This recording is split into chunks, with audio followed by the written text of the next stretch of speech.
Developing news tonight, Wall Street gearing up for a huge fight with Democrats over the fairness agenda in 2016. Reuters reports key U.S. banks have talked about halting some campaign donations to Senate Democrats because of the progressive policies of lawmakers like Elizabeth Warren. Representatives from Citigroup, J.P. Morgan, Goldman Sachs, and Bank of America have met to discuss ways to urge Democrats to soften their party's tone toward Wall Street. I guess the banks didn't like this kind of talk. There's a lot of talk lately about how Dodd-Frank isn't perfect. There's a lot of talk coming from Citigroup about how Dodd-Frank isn't perfect. So let me say this to anyone who is listening at Citi. I agree with you. Dodd-Frank isn't perfect. It should have broken you into pieces. They want to ensure that Wall Street mega banks will never again monopolize our nation's wealth or gamble away the American dream. You cannot regulate Wall Street. Wall Street is regulating the Congress. It's time to break up large Wall Street banks. These lawmakers are not letting Wall Street run wild, but they've got a tough fight ahead of them. U.S. banks are adding lobbyists to target the watchdog agency that protects regular folks, the Consumer Financial Protection Bureau. The banks are also pouring money into efforts to roll back Dodd-Frank financial reform. And the new House Republican budget targets both. Republicans are doing exactly what Wall Street wants, and progressives in the White House and in Congress will have to stop them. Joining me now is Vermont's independent Senator Bernie Sanders. Thanks for being here, Senator. My pleasure. Senator, banks are now talking about withholding donations. Are they scared of the work you and others have done?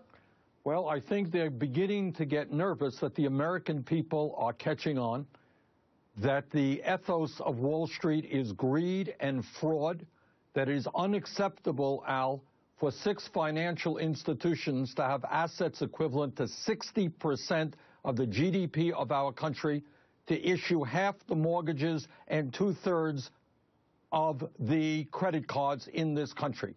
And the American people understand that we in Congress are unable to regulate Wall Street. In fact, their power is so great, they regulate the United States Congress. And more people are saying enough is enough. It is time to break them up. And they are getting a little nervous.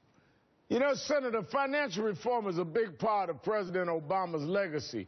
How big will this fight be in the next year?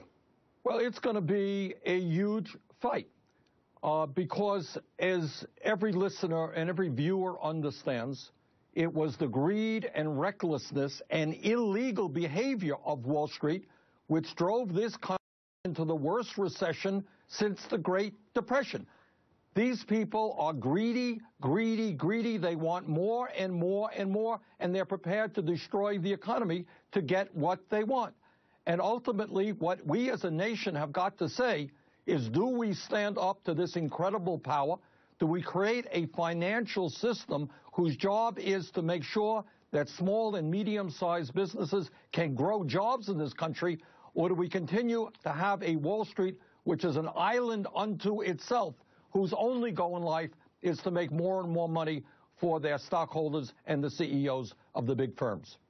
Republicans, Senator, may not want to do anything about income inequality, but they're definitely starting to talk about it. Listen to this. The recovery has been everywhere but in the family paychecks. The American dream has become a mirage for far too many. The wage stagnation is happening at a time when the cost of everything is going up dramatically. The facts are we're facing right now a divided America when it comes to the economy. Today, the top 1% earn a higher share of our national income than any year since 1928. Senator, they sound like Bernie Sanders. They sound like you. But what are their solutions? What are they saying? Here's their solutions, Al. You're right. They do sound like me. Here's their solutions. Their solution is, in the last Republican budget, just done last week, they decided to give more tax breaks to the multi-billionaires of this country and because of their deep concern about the pain facing working families, cut back on the ability of kids to go to college, cut back on nutrition, cut back on affordable housing.